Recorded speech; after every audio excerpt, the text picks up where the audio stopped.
I should say, in the normal course of events, I wouldn't think of Sally and Douglas as European. And it's interesting to me that people, I'm glad you don't, people always used to distinguish about that. You used to talk to people in New York and they'd say, I got a plane to catch at JFK tonight, I'm flying to Heathrow, and then I'm going on to Europe. And Europe was something separate from Britain.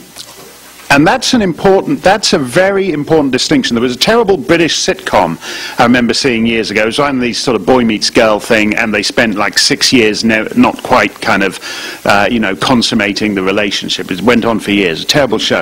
And and at one point she says, because they kept needing plot twists as to why they could never get together, so at one point she says to him, "Oh, I've taken a job in the European community." And he says to her, "You're going to work in Europe?" And she says patiently, whatever the guy's name was, "Paul, Britain is in Europe." So he goes, "So you're saying you're getting a job in Britain?" And she says, "No, I'm getting a job in Europe." And the whole point was that Britain was separate from Europe. And it is interesting to me, you have a panel, except for this rebel colonist here, that is all children of the British Empire.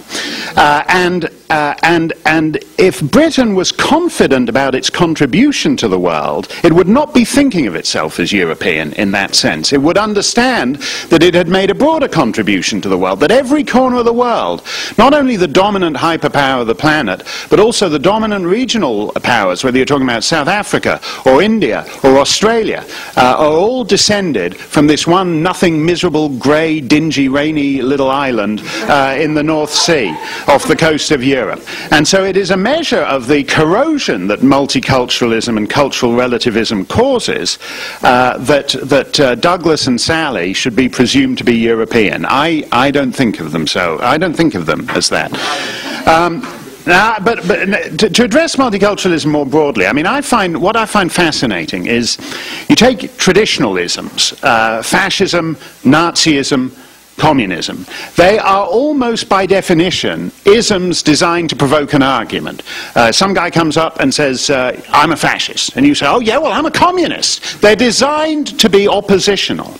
Multiculturalism is the slipperiest ism because it doesn't invite an argument. It says there's no point to having an argument. It says basically, if everything is of equal value, what the hell is the point of talking about any of it? And that is what makes it such an elusive enemy to get a hold on. Now, almost every Western country has signed up to full-blown multiculturalism. And I say just every Western country because the interesting thing about multiculturalism is it's a unicultural phenomenon. You can't be multicultural in Saudi Arabia. It's impossible. And so if the purpose of your culture is to celebrate multiculture, you're in effect saying that our bedrock belief is that we believe in everything, which is the same thing as saying we believe in nothing. Our core value is that we have no core values. And that is what they teach in schools these days. I think multiculturalism is two things. It's a cult of ignorance. I said we were all, except for this rebel colonist here, we were all children of the British Empire. And I'm old enough to have been taught by old teachers who went back to the days when there was a big map in the classroom and the bits in it that were coloured red to mark the British Empire. It was, that was the ultimate red state, not like the ones here. That was one serious red state. And these guys had spent a couple of years out in obscure islands teaching the natives about Shakespeare and the glories of Rome and all the rest of it. And they were very clear. They were tremendously multicultural in the sense that they knew tons and tons about other cultures. They knew phenomenal things about obscure tribes that nobody else was ever going to hear about. They could speak all kinds of obscure languages that nobody is ever going to speak. And yet the the fact of the matter is they knew all about these other cultures, but they knew which culture was objectively superior to that. Now you don't need to know anything about other cultures. The great thing about multiculturalism is it absolves you of knowing anything. You go to people who believe in multiculturalism and say, what are the principal exports of Nepal? They can't tell you. They can't tell you. You say, what is the capital? I had this a couple of days after September 11th. I went to Dartmouth College. I had to look something up in the library there. And outside the library there's a demonstration saying, you know, war is never the answer, one of these things. And these guys were standing around. Elites, people mortgage their houses to send their kids to this place. They go, you know, they go, oh, this war's a terrible thing. They go, well, what you must remember, you've got to address the root causes. And I go, oh yeah, what's that? And they go, well, poverty breeds resentment, breeds desperation, desperation breeds hostility, hostility breeds terror. I said, oh yeah, what's the capital of Saudi Arabia? Nobody knows anything. Multiculturalism is not about knowing anything about other cultures. It's just about feeling, you know, warm and fluffy about them. And I'm sure Douglas, I'm sure every member on this panel has had this experience. You go on, you're giving some speech somewhere, you're on some radio show, somebody calls in, and they say, well, I think you're being, I had this experience on NPR the other day. Somebody called up and goes, well, I think you're being very hierarchical. I never even knew that was a pejorative word.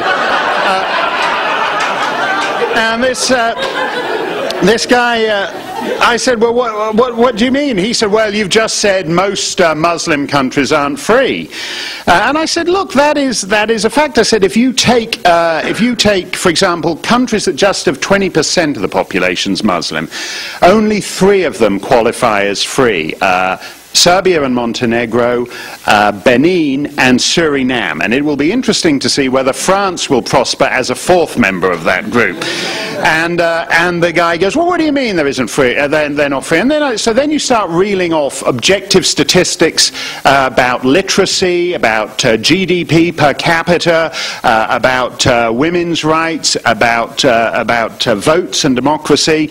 These are facts. What we used to call before the multicultural age, facts.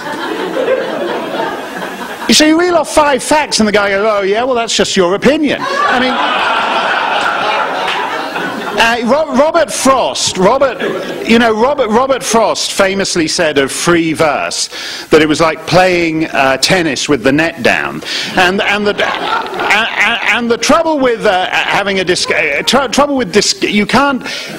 discussing cultural relativism with cultural relativists is like playing tennis with some guy who says your ace is just a social construct.